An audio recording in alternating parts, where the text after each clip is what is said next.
I'm so glad I have this opportunity to just talk about what happened last weekend during Freddie Fame Fest 2023. A lot of stuff that happened was a lot of stuff that people didn't see, and it was important stuff. I think that we should really talk about it, help people understand, what I go through to put this kind of stuff on. So let's get into it. Let's get into it.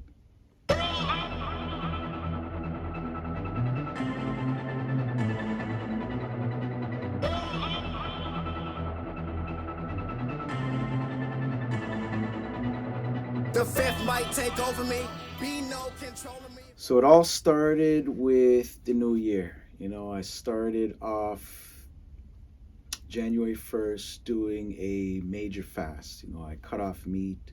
I quit smoking cigarettes. I wasn't a heavy smoker, but it's definitely something that I wanted to scratch off the list. So I did it cold turkey. And I wanted to see what happened, but I also kind of knew, like good things were about to happen. Whenever I do these kind of diets, it really, really puts me on a good path, and I knew I needed it. So, I chose a date, March 25th, to do my first show.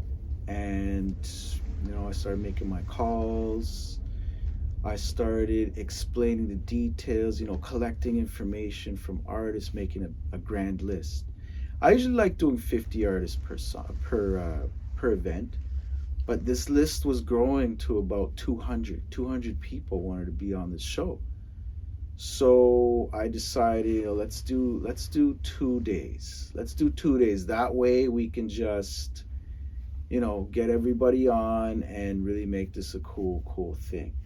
So I went for a walk, and I like to go for a walk, nice long walks, burn a spliff or two, and just think and envision and visualize. And I wasn't seeing 2 days as much as I wanted 2 days. I wasn't seeing 2 days. I saw 3 days.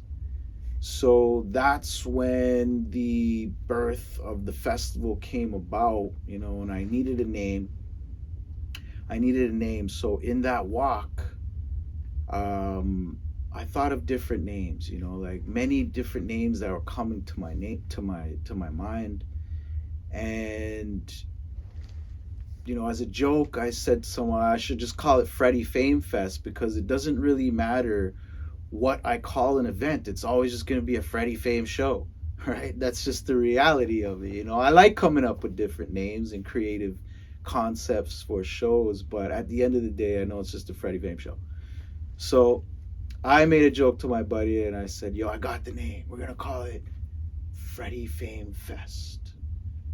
And the guy laughed his head off. I laughed, and it was just a funny thing. But I wasn't gonna call it Freddie Fame Fest. That wasn't it wasn't really the direction I wanted to go in. So I kept thinking.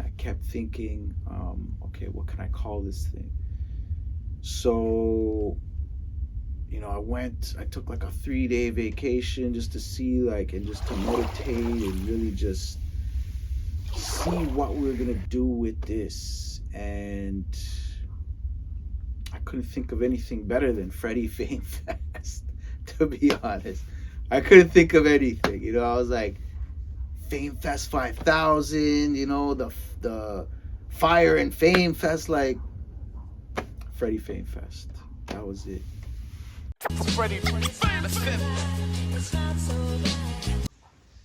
Now, the booking of this festival was a little challenging. One, because I wasn't giving any information. So this was really, a vibe check. You get what I'm saying? I needed people to believe me and trust me that everything was good, based off my vibe.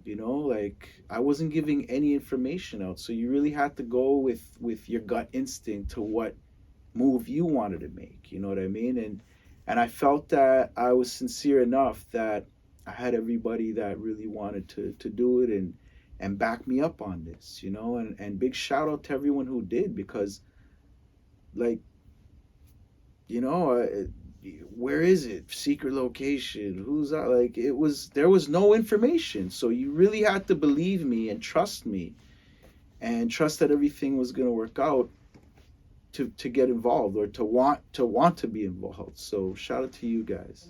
I had 100 artists booked for this 3-day festival, and the deal was you sign up for the 24th or the 25th and you'll get Sunday as a bonus, you know.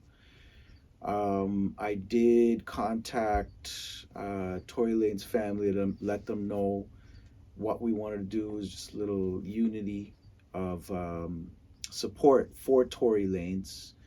Because, I mean, I could just imagine, you know, like Tory Lanez, the guy who was free, the guy who was, you know, online showing us how to get it and showing and giving us details of, like, how to do it. All of a sudden, he's behind a cage. So it's like, no. You showed us. You gave us the energy. You gave us the spirit and, like, the power. You gave the whole city energy to go for it. And I felt like I had to give back the energy with this event. The plan was to have the room filled with artists, you know, talking about Tory Lanez and just hearing his music and really just being able to send energy, good energy back. Yeah, free! That's right. The promo was a little tricky because I had promised everybody their own piece of flyer with their name and their picture on it, you know. And I told everyone during the meet and greet, everyone's gonna get their own piece of promo. And I took every picture one by one, and it was a real mission. Like, I'm not even gonna lie, I had no time for anything else. This took a lot of focus. I was going for like 4-hour walks, making these flyers. While I'd stop in and get some food, I'd be making these flyers, go for another walk, burning spliffs, and making these flyers because I had deadlines. I had commitments. I had promises. And that's big to me. Like, my word is actually something to me. I use it as currency. It comes a point where you've done something so many times that it's no longer a thing. Like, doing a show isn't a thing for me anymore. You know, I'm not excited, so I challenge myself. And that's another reason why I want to do 100 artists, is because the thought of making 100 flyers was so discouraging. It was like, oh, it's going to be a lot of work. And in life, you kind of have to be able to jump over those hurdles in your mind. You know, they're going to tell you it's hard, it's going to be too much work, right? You got to think more like, it's hard, it's going to be so much work. You see, it's just a different mindset. It's the exact same words, but it's just a different mindset. That's my energy, and that's what I want to give to everybody when you work with me. It's like, it's not a lot of work for me. It's fun. It's more work, yes. Okay, now, a lot of the stuff that I do is unseen. Okay, so making these flyers, you don't really see me unless you're hanging with me, because then you'll see like how busy I am doing these. But another one that people don't see is the music collection. It's something that I feel is one of the main things that has to have like 100% focus, or else you're gonna go on stage, it's not gonna be the right music. You know, the one that's supposed to be playing first isn't going to be playing first, and you're just going to look fool to your people. Like, I take the time with people. I say, hey, look, which one's first? I'm going to label it right now. But this is stuff that artists could do, right? When you send me music, you want to be more prepared than me. You want to care about your stuff more than me. Right now, I do, because I want to show you that you have to. But it's very simple. Like, when you send a file and you want it to be first, label it 1. And you could call it whatever you want, but as long as there's a 1, it's going to be first. Same with 2 and same with 3, right? You do little stuff like that, and you're going to be showing the people that you're working with that you care more than them, and that you understand what's going on here. You know, so I take the time to everyone so they understand. After this, you're going to know. You see what I'm saying? Like, it's up to you if you want to keep making the same mistakes. It's cool. Like, when you don't know, okay. But now that you know, you're good. You're good. You work with me, you work with anybody, you're going to seem like you know exactly what you're doing, because you're going to know exactly what I'm doing. So a lot of the stuff was cutting music, figuring out how long sets were going to be. Some people wanted 1 minute sets, some people wanted 10, some people wanted, to do 3 songs within their time span. Like, I helped them with that. The public doesn't see that, but I helped 100 artists with their show mix. All right, so let's talk about day one. That was Friday, March the 24th.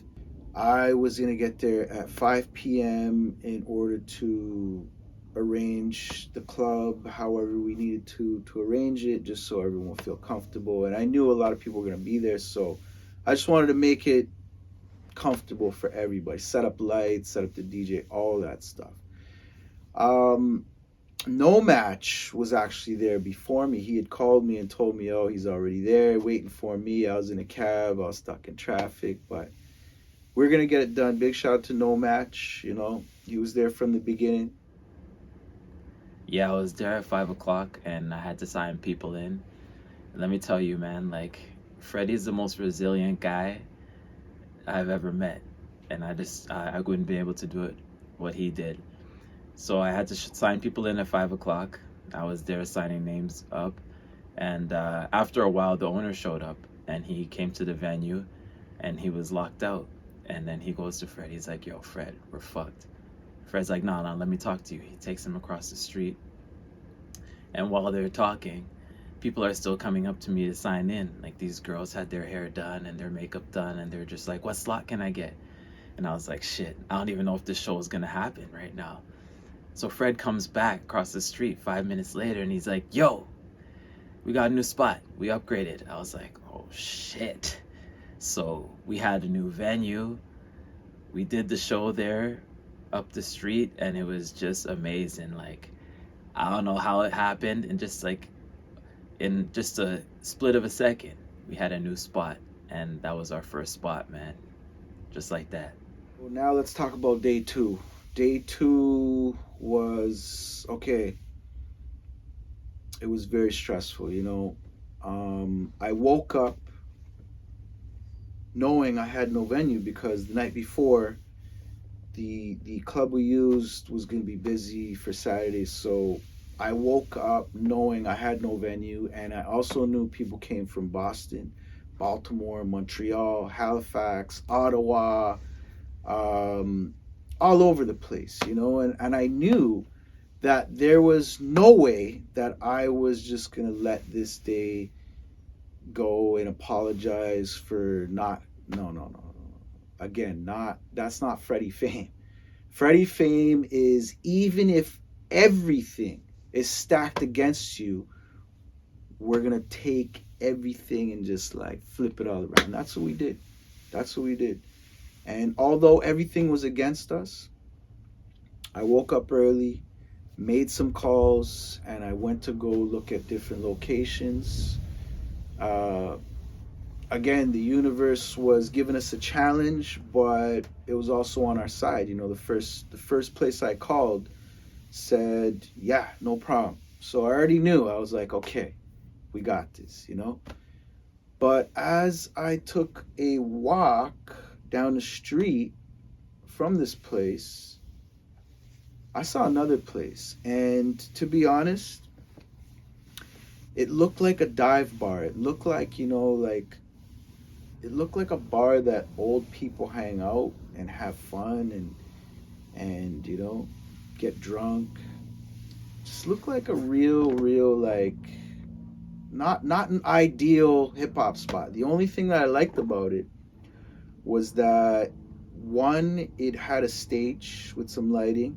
It looked like they do some old folk karaoke at this spot. But anyway, I walked into this place and I said, hey guys, I know this is going to sound like last minute, but how would you like to host an incredible event? A lot of people coming down from all over the place, and they agreed to let us do it. So I also had the 3D scan, the photo shoot to set up, and I needed a certain amount of dimensions on height and width, and it had to be a perfect place. This place had it all. So we did it. We started going, and the place was packed. Like, the artists were amazing. I remember seeing a lot of artists from the different cities who came out for this event. They were rocking the stage. They were doing their thing. I saw a lot of people connecting. I saw people doing their photo shoots for the action figure collection that I have going on. That's another story. But you know, overall, that Saturday night was a dream come true for me as a promoter, because one, I saw everyone having fun. The venue had different rooms, so everyone was just, you know, utilizing the different rooms, the different vibes, and you know, the talent just made everything come together. I felt that the quality of artists were consistent. Everyone was bringing their best, their passion. Even if it was your first show, like it looked like it was your 10th show, you know. And I feel like you had enough support from everybody that was giving you that energy. So shout out to everybody who made Friday and Saturday like something to remember. Like this was a really, really challenging experience for me, but we got it done. And shout out to everybody involved, you know, straight up. All right, so that leaves us with day three. This was the Tory Lanez Appreciation Day. You know, the goal was to spin some music, share some Tory Lanez stories, you know, how either he inspired you, or just even to hear what your favorite song was, you know, like the artists of the city united for this one. People came from all over, you know, and I invited everybody else. You know, I made a nice little flyer just to put out there the day of, and I even put like the whole city's invited. I'm inviting the whole city just to come up with this, and it felt like the whole city was there. A lot of artists came through. The venue was called Free Play, you know. It made sense too. It was free to get in, free to perform, free to attend, and this place had like a room full of video games, and everything was free. Usually they charge you like a little cover fee, but for that day they hooked us up, you know. And you know, people performed, people were happy, you know, like a lot of things happened with the music. Again, you know, like Mike Stone has a very important job, you know what I mean? And the main job is to play music, right? I'm gonna accept responsibility for this, okay? Because I should have had two DJs, one to collect music, one to play, right? Everything came down on Mike Stone having to collect music and play music, and it was just too much. It was just too much for the situation. And you know, everyone, I get it. Everyone wanted to hear or you know, play a new song, or they wanted a song because their homeboy was on it, or whatever the case, you know. But it was just too much. So we had to end the night off. I will take full responsibility off that. We had to end the night early. The venue had a lot of fun, you know, with us, and I just wanted to leave it at that, you know, just fun. I felt like we had a lot of opportunities to perform anyway throughout the weekend, so there might have been some people that couldn't perform that day, but you know, as I always say, there's gonna be a million shows, a million opportunities, you know. We didn't get a chance then, we'll have a million more chances, and I always come through with what I say, you know. So I will always take on the responsibility, even if it's not my fault. You know what I mean? Because you guys are all there for me, you know, and I always want to show respect, you know. So big shout out to everyone who performed on Sunday. Big shout out to everyone who performed the whole weekend and made the best of it. On behalf of myself, Freddie Fame, my staff, shout out to Swish Sweets, shout out to Mike Stone, shout out to Endo, you know, shout out to No Match who helped me out last minute, and until next year, Freddie Fame Fest 2024. We're doing it again, for sure. For sure, we're doing this again. And until now, we got a whole year ahead of us. I feel like first quarter was ours because we got a lot of promo in. We got everyone talking about it. We had other cities involved. We did it, guys. We did it. Freddie Fame Fest 2023. This was the wrap up.